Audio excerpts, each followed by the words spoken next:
Hello and welcome to the Elsie B. Smith Show. Today's topic is expand your horizons. Did you know that there are 8,000 species of humans, animals, plants on this earth? 8,000 species. Where do I get that information from? From this amazing little book, which really I would recommend as reading for you, the Bhagavad Gita as it is. This particular book has got the Bhagavad Gita in 3 different languages, including English, and a lot of descriptive text. It is an amazing little book. Read it yourself, find it, and confirm what I've just told you. And it doesn't matter which faith you prefer. It cannot do any harm. It's a book. Read it. Now, if you are afraid of reading this book because it is the Bhagavad Gita, it is about the Hindu philosophy, and you might know nothing about the Hindu philosophy because you've got your own faith. What exactly are you afraid of? What is it that you need to break down? And if there's something that you need to break down before you can read a book about what other people believe in, how solid is your faith anyway? Now, why did I mention this 8,000 species?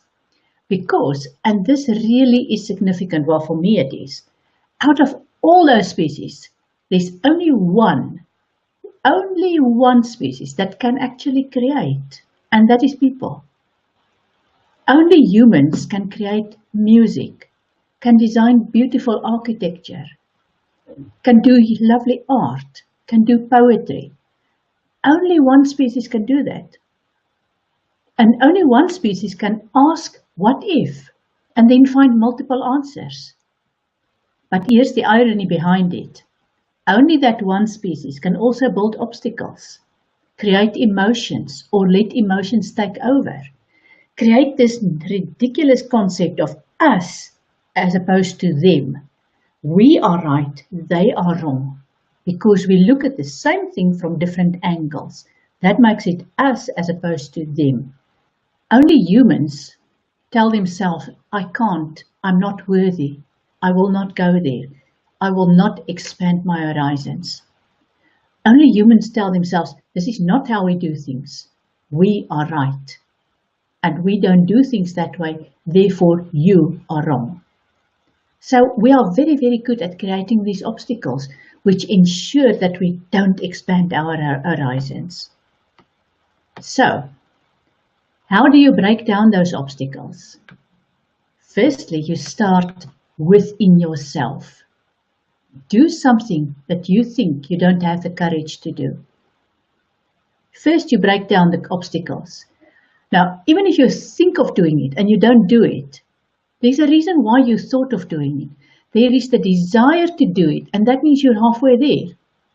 So, what is it that you use as an alibi or as an excuse that prevents you from doing things, from doing new and different things, from not achieving what you very much would like to achieve, but you just don't have the courage? Identify those alibis, identify those excuses, find ways around them. Sometimes there's this barrier of fear, and I know I've had it many times. You just need to break through that barrier of fear, only to look back then and discover that that barrier of fear was made of candy floss. It wasn't there. It was an illusion that you created yourself. Part of this breaking away from this barrier of fear might mean that you have to break away from what you are used to. There's a reason why you even had the thought, why you even had the faintest desire to do something in the first place. I heard about somebody the other day who told the counselor that from when he was very little, he wanted to fly. He wanted to be a pilot. He's not a pilot today. Why not? Because he didn't do well in maths. So that stopped him. Is it absolutely essential for somebody to do well in maths so that they can fly a plane or fly a helicopter or fly a small plane or a big plane? I don't know. I've never found out. Did he? No, he didn't. He just assumed that because he didn't do well in math, that closed the door for him. And because he assumed the door was closed, the door was closed. So here's another example from nature. A caterpillar. A caterpillar wants to fly. Can a caterpillar just up and fly? No, they have to break out of the cocoon. They have to ensure that there's no obstacles. Do you think it's easy for a caterpillar to break out of the cocoon? It's hard work. Do you think it's a good thing for you as a human to help that caterpillar break out of the cocoon? No, it's not. Because in the process, you interfere with nature and you make that caterpillar weak and you prevent that caterpillar from flying. In the same way, somebody else can remove the obstacles for you. But does that mean that you have the courage and that you've got rid of the fear because somebody else did the work for you? No, I've seen many people wanting to achieve dreams and they didn't because somebody else opened the way for them. But they still had that fear. They still had that barrier. They did not give that step forward and remove their own barrier. A classic example that many people are probably familiar with, Jonathan Livingston's seagull, a book about the seagull. The seagull who wanted to fly higher and faster and who got all sorts of objections from other seagulls because that's not how we do it. That's not what seagulls do. Guess what? Jonathan Livingston's seagull had that desire to fly higher and faster and went through hell and back and broke down those barriers.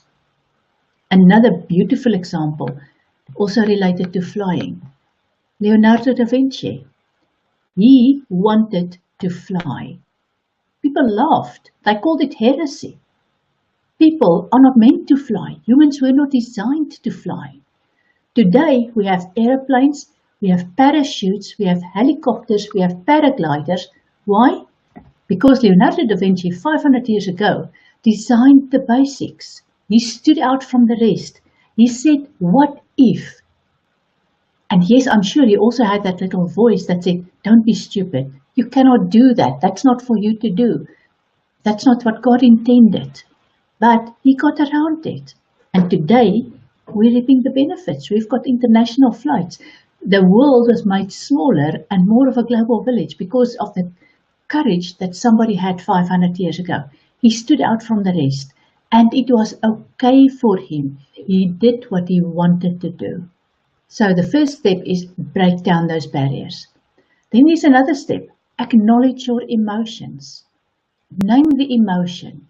Whatever it is, whatever emotion it is that stops you, that prevents you from expanding your horizons, it boils down to fear. Fear of what? Fear of creation? Remember, out of 8,000 species, only one has got the ability to create. So what is this fear that you have? Fear of what? Fear of standing out from the crowd? Well, whether you like it or not, you do stand out because you're human. You're the only creature on this earth that can actually create. Are you afraid of using your God-given gifts and attracting attention? What is it that makes you so afraid? Well, there's a way to find out, and it doesn't mean expensive therapy. If you go to my website, elsabysmith.com, and you search for the keywords of potent therapy, try this journaling method. It is brilliant, and it will help you break down those barriers. And while you do that, just do things.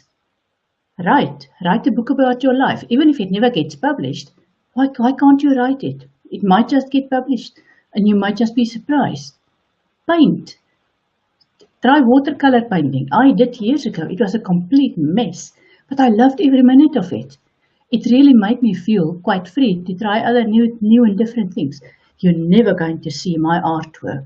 It's just not an option. It is at the same level as that of my 4-year-old grandson, who is probably a lot more talented than I am. But I tried, and I knew that that wasn't for me. Sing. Have you thought of joining a choir? Cook. Another one that I failed miserably at, but there's other things that I can do. I'm a master at the art of burning a boiled egg. So I know, stay away from that. Bake.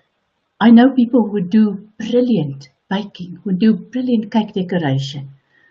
It's not a talent that I have. So I do have that talent. Play bridge. I've never tried that, but it seems to be an interesting thing. Just do something that you've never tried before. Don't say, yes, but that's for rich people, that's only for men, that's only for women, I need the money for it. You hear all these obstacles? Just do something new and different and expand, learn something new all the time. Find the joy in your own creation. Whatever it is, even if it's just beadwork, just do it. Have you ever tried just drawing stuff? Have you ever tried collecting plants and maybe expanding your horizons in that particular way?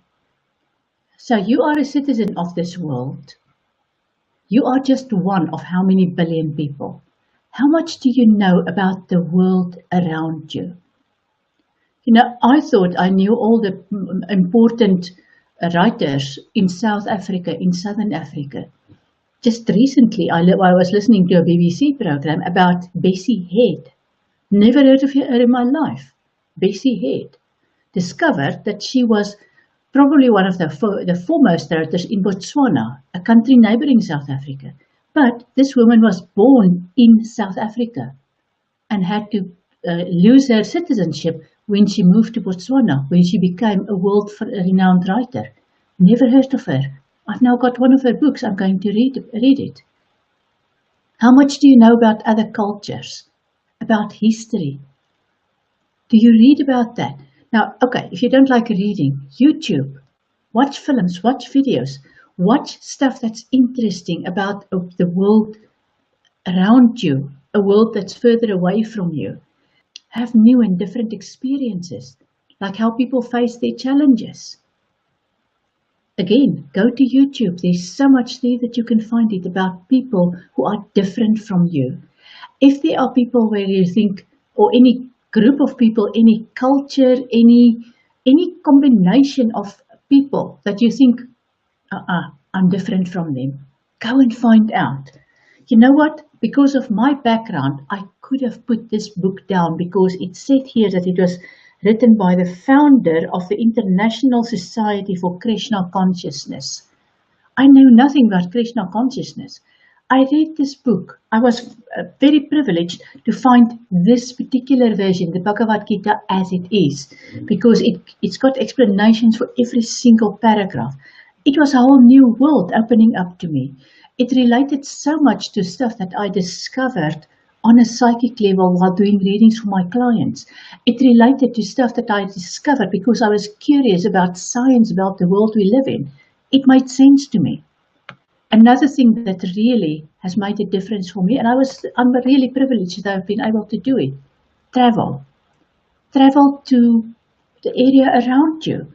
Discover what is within 15, 20 miles or kilometers around you that you never knew. You know, I grew up in South Africa. I've never done that tour of Soweto. It's definitely on my bucket list. I've lived in England for many years.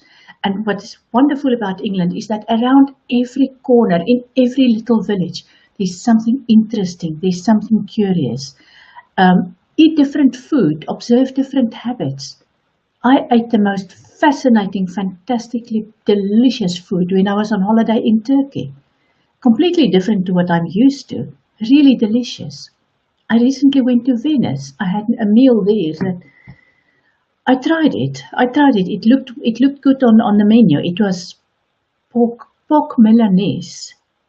It turned out to be processed ham with some dodgy looking cream on it, and within the cream hidden a few pieces of mushroom. Well, it wasn't the greatest experience, and it was horrendously expensive because it was a meal in Venice. But I will know now not to order it again. And I will know that I didn't particularly like that one. I've had some really interesting experiences while I was in Venice. Look at this one. This is why I went there, as part of expanding my own horizons. Yeah, we can.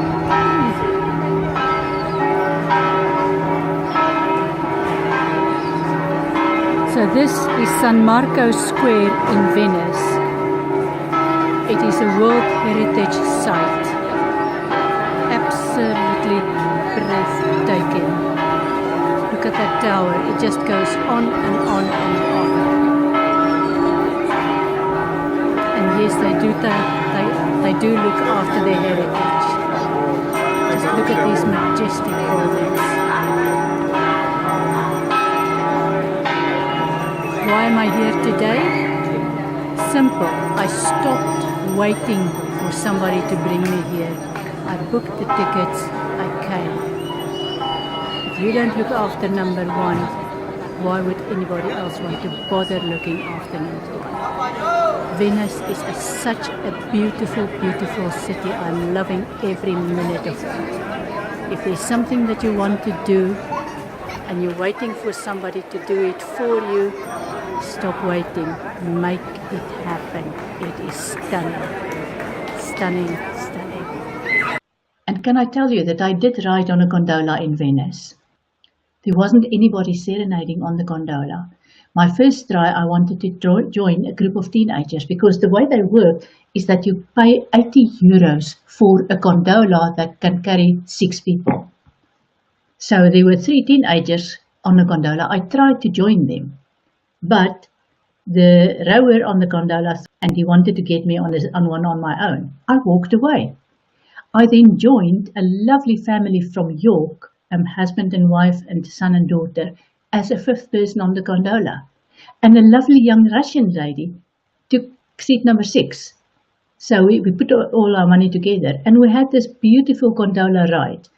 You know what? It turned out to be a boat with a man rowing. That's it. Well, a very beautifully decorated boat in a city that was for me absolutely magical. But I now know that there's nothing magical about riding on a gondola, and heaven help anybody who tries to propose on a gondola. You may end up in the water and you may end up losing the ring because the boat goes like that. Another lovely experience that I had, because I just broke down the boundary. I was traveling in Ireland and I was in a beautiful garden and there was a nun sitting there and we made eye contact. Now, I don't know any nuns. I'm not Catholic, and I've read horrendous stories about the Catholic Church. And she obviously was a Catholic nun, so I could have walked away. But I decided, no, she's a human being. I want to know what she's doing, what she's thinking. She told me about changing her name when she joined a particular order. She told me about the work that her order does on helping and working with drug addicts. It was a fascinating experience. She was just a person. I was just a person. We had an interesting conversation. Yes, we are completely different, but we cared about people and we found those touch points. Another beautiful experience I had was in Turkey when I was on a boat and I chatted to a Muslim grandmother. She was in the burqa and hijab and only her eyes were showing. But she was very, very clearly a grandmother and she was with her grandchildren. Again, our eyes met. She reached out to me. I reached back. We shared beautiful food. She really is a good cook. And we shared stories about our grandchildren. I'm not Muslim. I was dressed in Western clothes, which probably might have been offensive to her. But she reached out, I reached out, and we had a lovely experience. So, another example of just expanding your horizons. Join a group. Don't try necessarily to do this on your own. Join a group for dancing. Again, one of those things that I just won't do. I was born with 2 left feet and I walk like a duck, to the consternation of my yoga teacher who's been trying to teach me to get my feet straight for I don't know how many years. I just can't. That's just the way it is. I can't dance. I can start there swaying around. Oh, and in the 70s I could dance because you didn't need to dance there to go with the music. But salsa and ballroom dancing, all that stuff, oh goodness, no, don't even think about it. I love watching it. Read, join a book club that will force you to read books that otherwise you might not do. As part of me driving around here in England, I came across 2 really interesting groups of collectors, which I otherwise wouldn't have noticed. One of them collected dolls' houses and everything that goes into these dolls' houses. It's in a place here in Wiltshire called the Vizzes. I was driving around one Sunday afternoon. I saw these signs to this exhibition and I went there. My goodness, it was for adults. The tiniest fried eggs, the tiniest kitchen utensils that went with these eggs, the tiniest dolls' houses. I then read about, who was it? Queen Mary, who had the doll's house. It's still, well, I've seen it actually myself. It's in Windsor Castle. She was fascinated by her doll's house. I read afterwards that I've subsequently read that the reason why she was so fascinated by is that it was an escape from her from a very unhappy marriage. Another lovely find that I had once, again over a weekend when I was just driving around, I came across an exhibition of Victorian powder boxes. Do you know that there are people who go around rubbish heaps and they sift through the rubbish to try and find these gems from 100, 150 years ago? And they sell for a fortune, some of them, if you've get them in a good condition and with the lid. I know about this because I was curious. I wanted to know, learn a new language. That's something that I've really discovered. You know, my first language is Afrikaans, and I speak English as well. When I travel in Europe, it really makes a difference because I only am fluent in these two languages, but I know a bit of German and I know a bit of French because I studied those languages at some point during my life. So I do a lot of word association. The other day I was stuck in Frankfurt in Germany. I needed a pharmacy, a chemist. Nobody knew what I was talking about. Then in Afrikaans I said apteek. And they said, apotheker. And they showed me the way to the pharmacy. So association of words makes travel easier. Oh, and just something else I learned when traveling in Europe. When you speak English to anybody in Europe, they just don't understand you. I don't know what the English did there, but it just didn't go down well. So what I've learned is that if I'm in a European country and I need something and I don't speak the local language, I speak Afrikaans to them. And then they say, I don't understand. Then I switch to English. And then they're okay with me speaking English because they understand that I'm not that British. So talk to people, reach out, talk to people that are different from you. Talk to disabled people. I once was so embarrassed when somebody that I knew told me about this scene that she caused on a plane. She was actually quite proud of it. She was already sitting down and she had buckled herself up for this long haul flight. When somebody came to sit next to her, it was a lady who had an obvious physical disability. This woman went on so much that they actually moved her somewhere else because she didn't want to sit next to this disabled woman. Can you imagine anything like that? Can you imagine making it worse? I just wouldn't do it. I would actually start chatting with this disabled person because I would, without intruding into their privacy, I would be curious about how they manage in the world, how it feels, because I'm not disabled. And I would reach out and I would actually ask, when was the last time that you deliberately reached out to somebody of a different religion, a different skin color, somebody who is obviously physically different from you, because you were curious and because you wanted to make new friends? So why would you do any of these things? What happens when you do different things? Your brain keeps making new connections. Every time you do something different, the neurons in your brain do different handshakes. They will say, yes, it's okay. We can reach out. We can touch a different hand. We can form new connections. They understand it's okay to grow and to change. If you don't do that, you've got frustrated neurons. You've got neurons looking at each other, but they will not reach out. And that causes a lot of tension in your body. And that is what causes dis-ease. As long as you understand that it's okay to grow and to change, you keep your brain active. You keep making these new connections. Your circle of awareness becomes bigger. The other circle, the one outside of your own circle of awareness, becomes smaller. So you become aware of more and more and more. And the wonderful thing, in another book that I'm reading at the moment, it's called The Tao of Physics. In that book, there's a reference to that place of suchness. Such a beautiful expression because there are no words to explain that place of suchness. What does it mean? It means that there's me and there's you. We are different. If I can understand me and I reach out and I also understand you, what happens? Those brain cells make those connections. My world becomes bigger. Not my world becomes smaller. Because I'm reaching out. I'm bringing things from not my world into my world. So my world becomes bigger.